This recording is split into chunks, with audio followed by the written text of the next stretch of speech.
Emma at the Jackson County Public Library. Welcome to Bug Buddies. You're probably thinking, bugs aren't buddies. Well, maybe not if they're inside your house, but outside, bugs are our friends. Well, how do we get the bugs from our house to outside? With a bug catcher, of course. Today in Bug Buddies, we're going to learn how to make a very simple bug catcher so you can move your friends from your house to theirs. To make a bug catcher, all you need are a few materials, and you probably already have these laying around your house. You should use a container that is clear so you can observe your bugs. Some good ideas are a mason jar, a clear plastic bottle, or you can also use a clear plastic food container like a Tupperware. A successful bug catcher has these three qualities. 1, the bugs can't get out. 2, you can see the bugs. And 3, the bugs can breathe. So, we can see the bugs in this container, but in order to make sure that they can breathe and stay in the jar, we're going to have to cover the opening with something, not this thing.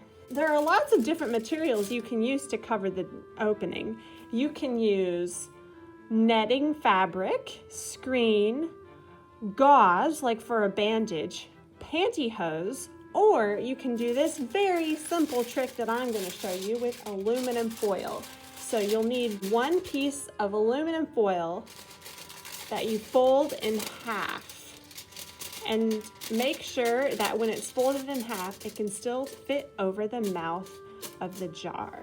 Now, scrunch your foil around the mouth of the jar until it is tight. And then, if you've got a mason jar with this removable top, all you have to do is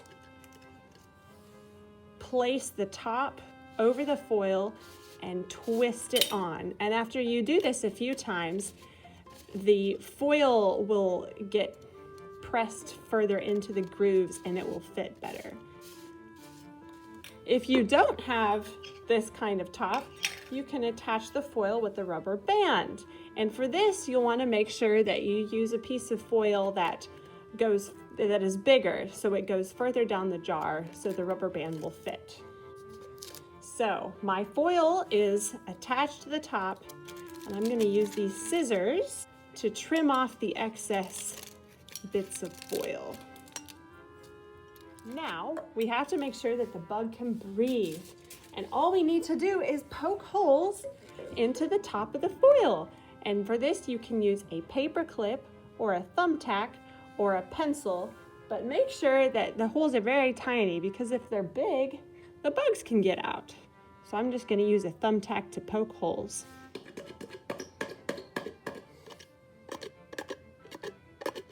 Ta-da! Now your bug catcher is done. When you see a bug, all you have to do is get it into the bug catcher. For some bugs, it might be easiest if you put it on top of the bug and use a piece of paper or foil to get it inside. Whoops. And then all you have to do is attach your lid back on. And after you do this a couple of times, the foil will start to get stuck to the inside of the metal, or to make it easy, you can just add a little bit of glue around the edge so that the lid will be easier to take on and off. If you don't have a mason jar, you can make this same kind of bug catcher with a clear plastic bottle. All you need to do is cut the pointed end off with scissors so that it looks like this, and then do the same process with the foil covering up the top. If you're using a rubber band, you want to make sure the foil is pretty long so that the rubber band can attach over all of it. We'll trim off the excess bits of foil. Ta-da! We can poke holes in this one just like the last one. Keep in mind, if you do the rubber band method, it takes a lot longer to take your cap off and put it back on. So this might be best suited for bugs that move slowly, like ladybugs. Okay, we're outside. have my bug catcher. So now it's time to go and find a bug to see if it works. You can also use this, of course, to move bugs from inside to outside, but I didn't find any inside the library. I know you're out here, bugs. I'm now going to catch a bee.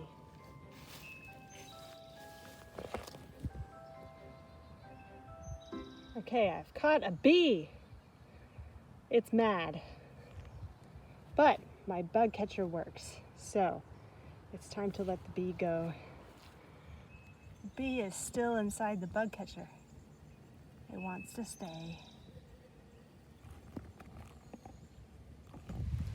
I released the bee, but now we know our bug catcher works.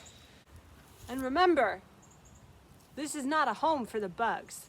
Bugs should not live in the bug catcher. It is only a safe way for you to observe them and then move them and let them go.